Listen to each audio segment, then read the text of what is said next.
अगर मेरा काम हो गया हो तो मुझे जाने की अनुमति प्रदान करो। हाँ, देवर्षि नारद आश्रम से बाहर निकले, भगवान भूत भावन समाधि में बैठे थे। एक क्षण के लिए भगवान शंकर के नेत्र खुले तो देवर्षि नारद को आश्रम से निकलते हुए देखा बाबा ने। और देवर्षि नारद ने जाते जाते इशारा किया भगवान शंकर की ओर, बोले बाबा जल्दी घर पधारो, मैया ने याद किया। भगवान शंकर मन में विचार करते बोले, अरे नारद, जिस घर में आपके चरण पड़ जाएं, उस घर की मैयाएं तो सदैव बाबाओं को याद ही करने वाली हैं।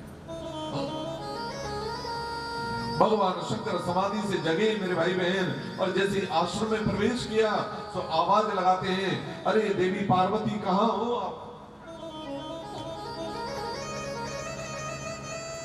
संपूर्ण आश्रम में खोजते हैं बाबा। हाँ, जब मैया कहीं नहीं दिखाई दी भगवान शंकर को, तब गोप भवन में बाबा जैसी पहुंचे।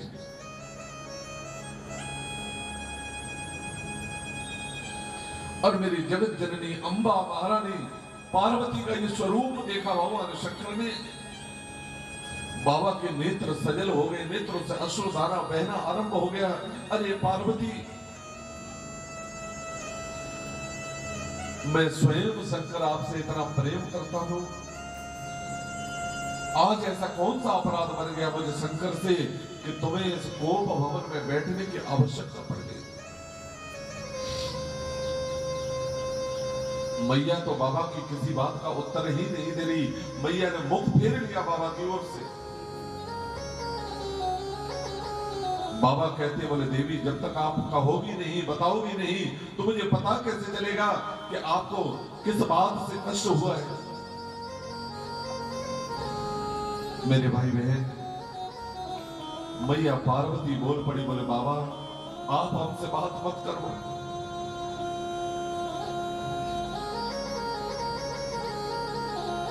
आप कपटी हो, कपटी। भगवान भूत भावन ने जब सुना मैया के मुख से, बोले कपटी कह रही है। बोले देवी, हमने जीवन में ऐसा क्या कपट किया है, आपके साथ क्या छल किया है जो आप मुझे कपटी कहती हो? बोले बाबा, आपने बहुत बड़ी बात छुपा के रखी है मुझसे। आप ये बताइए, आपके गले में जो मुंड माला है, इस माला में ये सिर किसके लगे हुए थे? और आज से पहले कभी आपने ये बताई नहीं।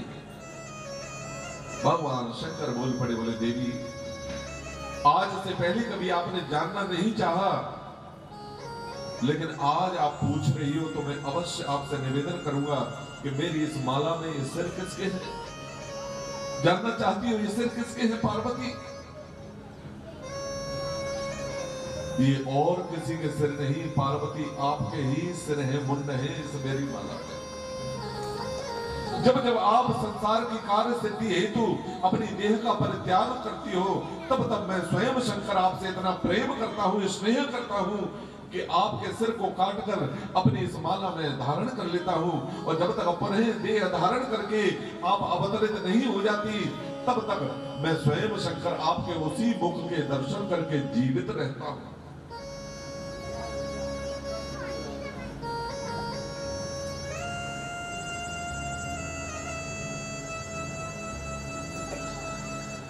और आप हमें कपटी कहती हो देवी। यही एक मैया रोज सबसे पहले आ जाए और बिल्कुल मंच के ठीक सामने ऐसा जो खंबा लगा है, खंबे से मैया पीठ टिकाए, घूंघट नीचे को करे और बैठ जाए रोज।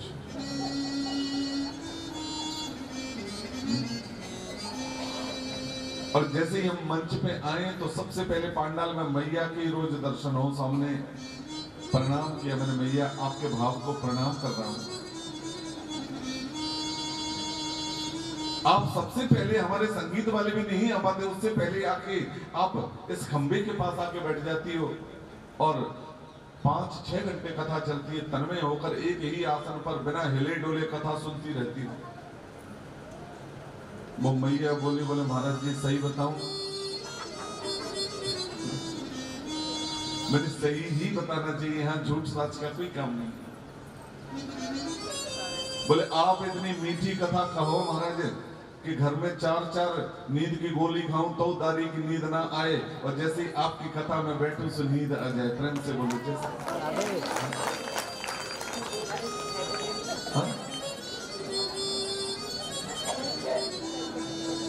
भगवान शंकर कहने बोले देवी हम तो समाधि में लीन हो जाते हैं, नेत्र बंद हो जाते हैं, फिर हमें कैसे पता चलेगा कि आप कथा सुन रहे हैं कि समाधि में आप भी चले गए? तो बोले आपको एक नियम अपनाना पड़ेगा। जैसे बीच बीच में हम राधे राधे बुलवाते हैं, जयश्री दोनों हाथ उठाकर जयश्री, ऐसे ही भगवान शंकर ने बोले देवी आपको हुक्का भरना पड़ेगा। हाँ, जैसे मेरी बूढ़ी बूढ़ी मैया बैठी है, आप कथा पढ़ना, घर में नाती नातिन होता है, ज्यादातर नानी अथवा दादी के साथ ही रात्रि में विश्राम करता है। और जब विश्राम करेगा दादी नानी के साथ में, तो वो दादी से कहे बोले दादी स्टोरी सुनाओ, कहानी सुनाओ ना रात को। तो दादी स्टोरी सुनाती है, पर दादी ये जरूर कहती है बोले दादी के तभी तक कहानी सुनाऊंगी जब तक तू हुक्का भरतो रहे। हाँ, और जैसे ही हुक्का बंद हुआ तो दादी समझ जाती है बोले अब नींद आएगी सोएगा, सो दादी की कहानी भी बंद हो जाएगी। ऐसे ही भगवान शंकर ने कहा मैया पार्वती से बोले देवी आपको हुक्का भरना पड़ेगा, और जैसे ही आपका हुक्का बंद हुआ तो मैं कथा बंद कर दूंगा भाई।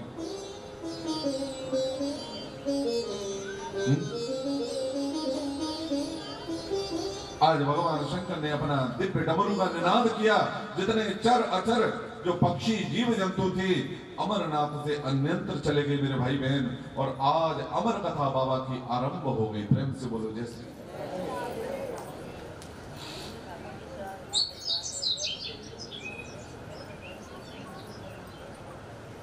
के सुंदर शुभ शावक तोते का बालक प्रकट हुआ मेरे भाई बहन। आइए, और तीसरे दिन तो महाराज आनंद में आकर वो शुभ शावक तोते का बालक भगवान की मंगलमयी कथा श्रवण कर रहा है। रसगुल्ले जैसी कथा है, मीठी मीठी कथा।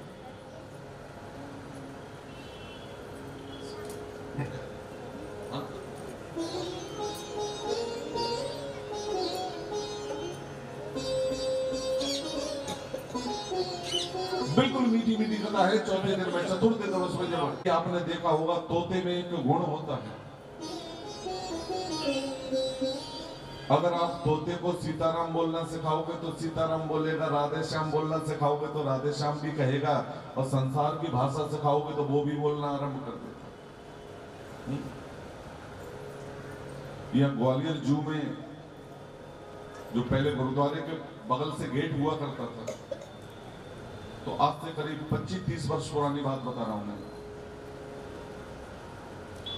जब हम कॉलेज में पढ़ा करते थे तो एक बार मैंने चलो जू घूम के आते, तो अफ्रीकन नस्ल का एक पैरोट था, इतना बड़ा इतना मोटा था, बहुत बड़े पिंजरे में।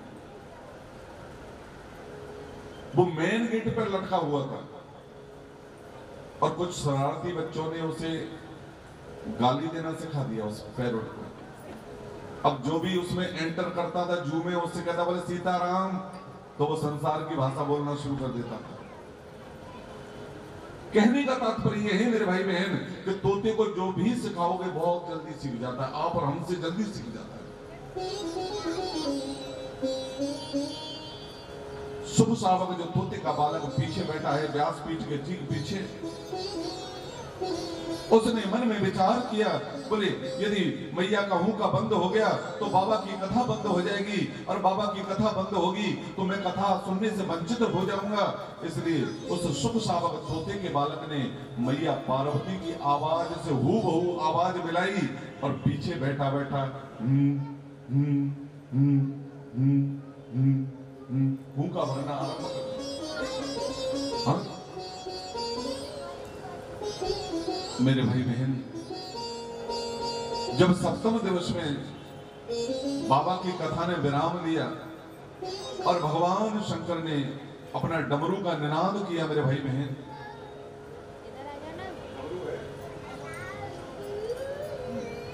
डमरू का निनाद किया भगवान शंकर ने मेरे भाई बहन, तो मैया पार्वती की नींद टूटी मेरे भाई बहन।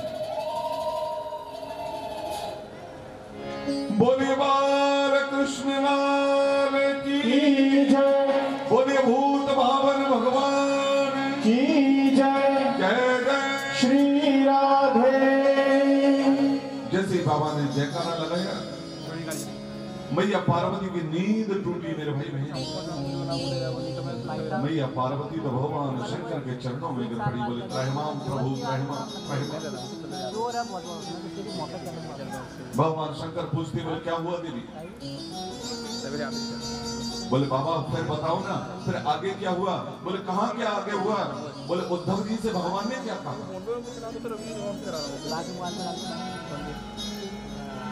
बोले उद्धव जी से भगवान ने, बोले ये कथा तो चौथे दिन की कथा थी, उद्धव कृष्ण संवाद ये चौथे दिन का प्रसंग है। बोले आज तो सप्तम दिवस में पूर्णाहुति हो चुकी है। तो बोले बाबा मुझे क्षमा करो, मैं पूरी कथा सुन ही नहीं पाई। हाँ? भगवान शंकर मन में विचार करते हैं, बोले जब आपने कथा नहीं सुनी तो फिर ये हुक्का कौन भर रहा था, ये आवाज कौन लगा रहा था पीछे से?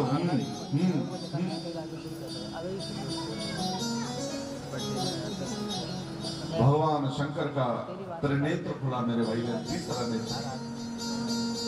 और जो तीसरा नेत्र है भगवान शंकर का, वो ज्ञान चक्षु है मेरे भाई ने बाबा। और जैसे ही ज्ञान चक्षु खुला तो बाबा को व्यास पीठ के ठीक पीछे अधिकार नहीं है, उन्हें समाप्त कर देना चाहिए।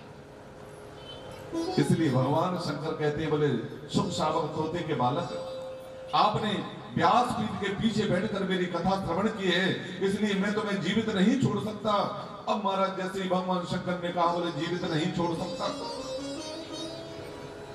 ये शुभ शावक तोते का बालक इतना घबराया कि ये महाराज कैलाश खंड से उड़ा, तो उड़ते उड़ते उड़ते उड़ते आगे आगे तोते का बालक पीछे पीछे भगवान शंकर त्रिशूल हाथ में लिए और उड़ते उड़ते ये आया भद्रकाश्रम में। और जिन्होंने जीवन में 4 धाम यात्रा की होगी उन्हें पता है कि बद्रीनाथ पहुंचने से पहले एक गुफा मिलती है जिसे हम व्यास गुफा के नाम से जानते हैं। और ये व्यास गुफा ही भगवान वेदव्यास जी महाराज का सुंदर आश्रम है, जिसे सम्यक प्रास कहते हैं। हाँ। ये सुख शावक तोते का बालक उड़ते उड़ते और जैसे ही भद्रकाश्रम से थोड़ा सा और नीचे आया तो आज व्यास जी महाराज की धर्मपत्नी ऋतु धर्म से संपन्न होकर और आश्रम के दरवाजे पर केश सुखा रही थी महाराज। इतने में ये सुख शावक तोते का बालक आया और व्यास पत्नी को झमाई आई, झमाई ले बिगताई जैसे मुख खोला तो मुख के द्वारा ये सुख शावक तोते का बालक व्यास पत्नी के गर्भ में जाकर विराजमान हो गए। प्रेम से बोलो जय श्री।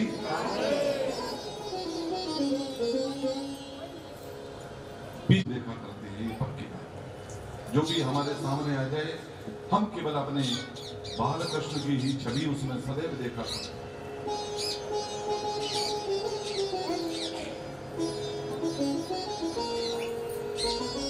मेरे भाई बहन,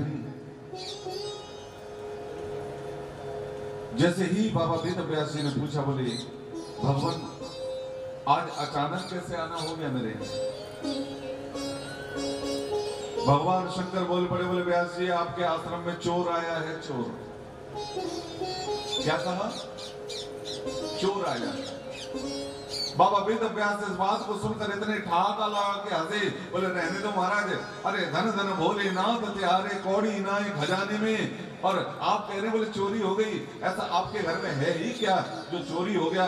अरे पहली बात तो ये है कि आपका कोई ठिकाना ही नहीं है, कोई घर ही नहीं है आपका।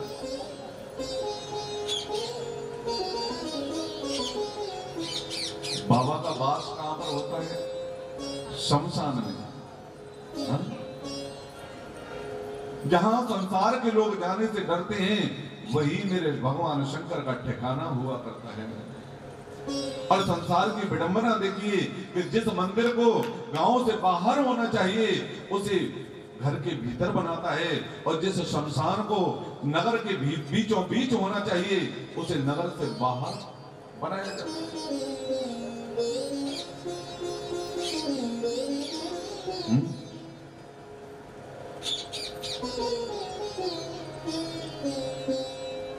बाबा का सदैव निवास ही मेरे भाई बहन परमानेंट एड्रेस है बाबा का शमशान।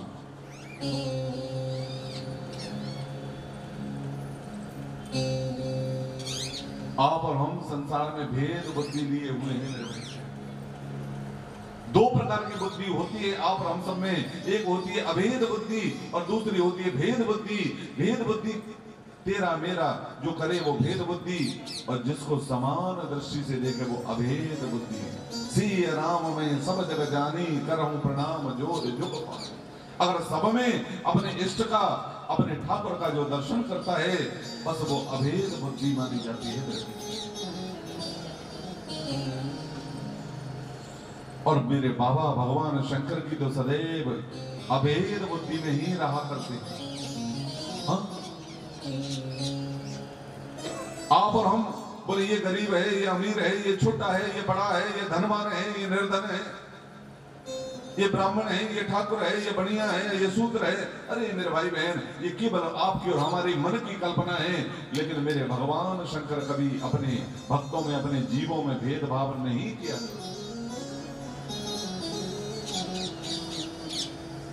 इसलिए वो शमशान में रहते। और भगवान शंकर तो सदैव अपने भक्तों से संसार में कहा करते हैं, बोले बेटा यदि ये संसारी लोग आपसे भेदभाव करें तो तू आजा मेरे पास। बोले कहां? बोले शमशान में।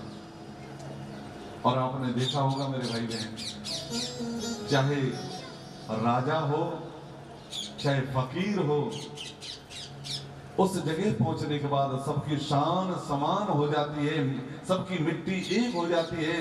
इसलिए उस जगह का नाम शमशान पड़ा है। भगवान शंकर कदापि अपने भक्तों में भेदभाव नहीं करते।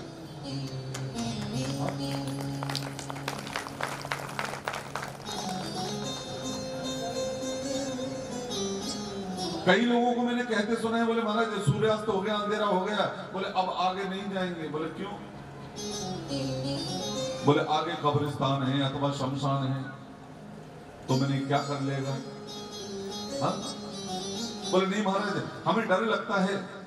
तो एक सुंदर शायर है, उनके शेर है, आप श्रवण करिए, बड़ा सुंदर भावार्थ है उसका, कि जो शमशान से डरते हैं उनसे क्या कह रहा है? कोई समझे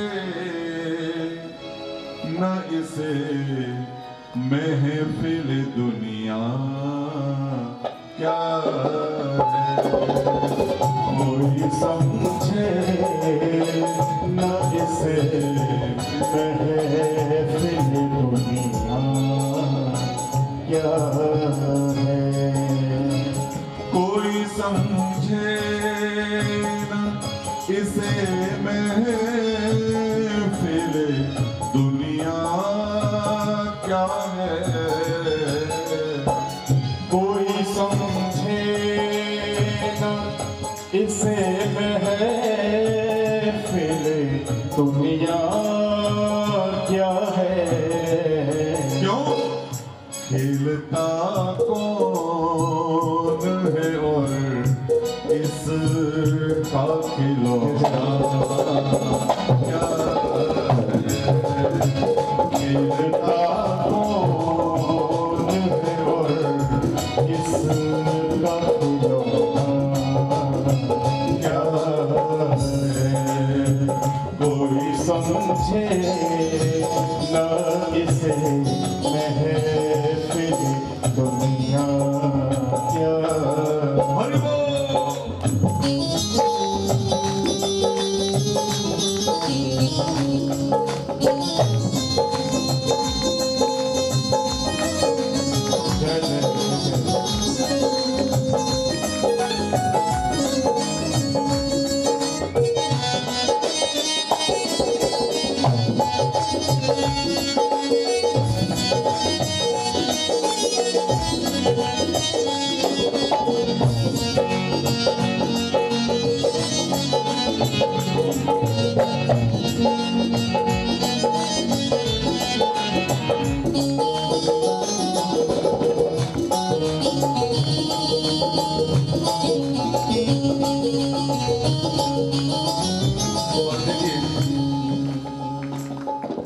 एक एक शब्द पर ध्यान देना।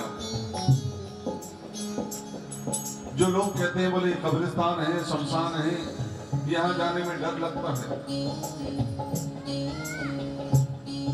तो स्वयं शमशान ही, कब्रिस्तान ही चिल्ला के कह रहा है उस जीव से। क्या कह रहा है? कब्र चिल्ला के कहती है झिझकना कैसा।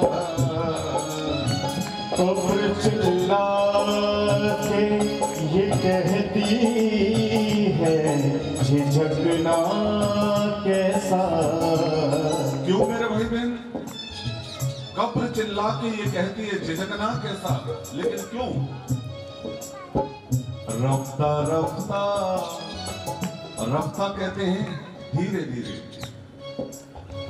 रफ्ता रफ्ता सभी आ जाएंगे तरफा।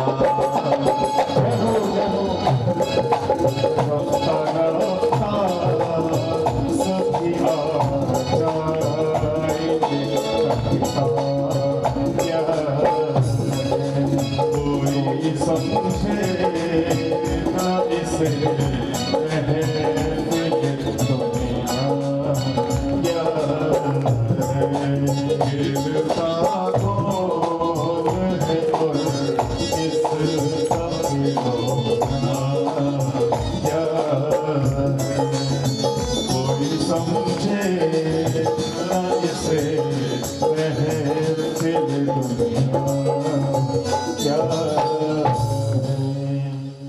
कब्र चिल्ला के ये कहती है झिझकना कैसा। भगवान शंकर की वंदना कर रहे हैं।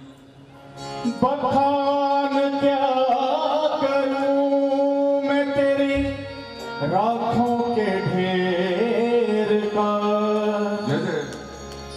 तपती भभूत में है खजाना कुबेर का। है गंगधार मुक्ति कैलाश के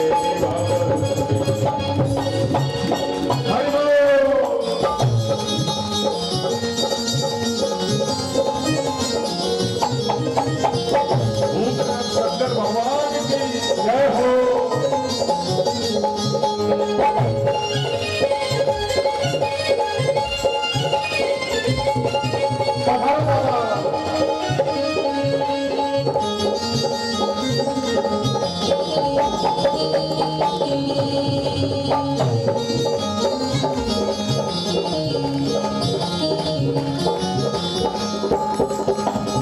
भक्तों को कभी शिव जी निराश ना किया। भक्तों को कभी शिव जी तूने निराश ना किया। भक्तों को कभी शिव जी तूने निराश ना किया। जिसने जो चाहो उसे वरदान दे दिया। जिसने जो चाहो उसे वरदान दे दिया। बड़ा है तेरा दायरा, बड़ा है तेरा दायरा, बड़ा दातार तू कैलाश के निवास। नमवार वार हो कैलाश के निवासी। नमवार वार हो कैलाश के निवासी। कैलाश के निवासी, कैलाश के निवासी। बोली कोटेश्वर भगवान की जय। नमः पार्वती पतये हर हर महादेव। बोले बेटा सुखदेव, मेरा आशीर्वाद है कि मेरी माया का आप पर कोई असर नहीं होने वाला। आप जल्दी से प्रकट हो जाइए संसार में। और जैसे ही भगवान श्री सुखदेव स्वामी का अवतरण हुआ मेरे भाई बहन, बाबा वेद व्यास जी निवेदन कर रहे हैं।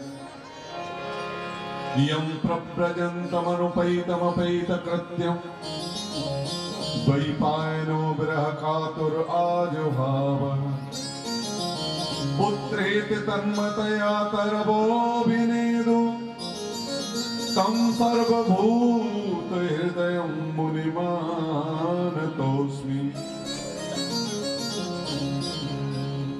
यम प्रप्रजंतमनुपेतमपेत कृत्यं।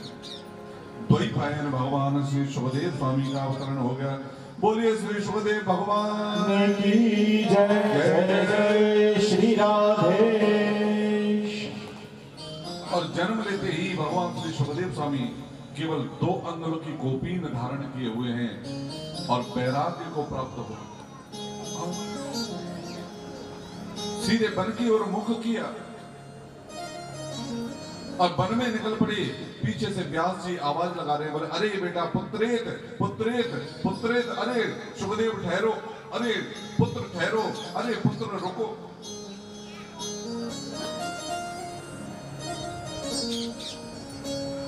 ध्यान देना मेरे भाई बहन,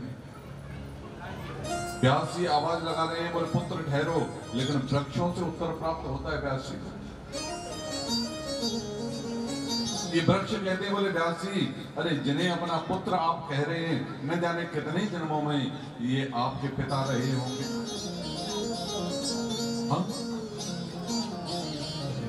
आज शुभदेव भगवान का प्राकट्य हो गया और ये सूत जी महाराज 6 प्रश्नों के उत्तर प्रदान कर रहे हैं। और सोनकादि ऋषियों की ध्यान देना आप भैया, थोड़ी सी बैठने की और व्यवस्था बनाओ, सामने जगह छोटी पड़ गई है। नहीं हो तो ये जो आगे सोफा पड़े हैं इनको थोड़ा सा पीछे डाल दीजिए, आगे इधर जगह निकल आएगी, इधर कुछ बिछवा लीजिए, क्योंकि आज ध्यान देना आप सब लोग। कौन कौन से अवतार रहे हैं?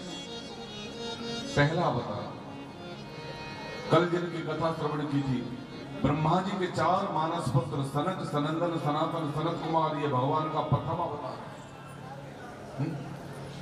दूसरा अवतार जिसे भगवान का मन अवतार कहा गया है मेरे भाई बहन, देवर्षि नारद के रूप में।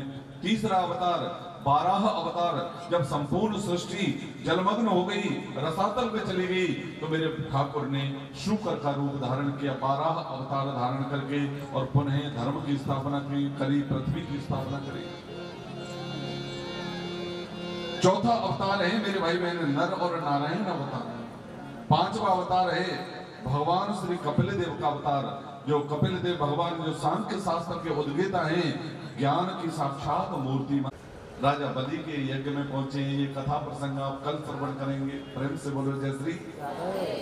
16वां अवतार है श्री परशुराम महाराज का,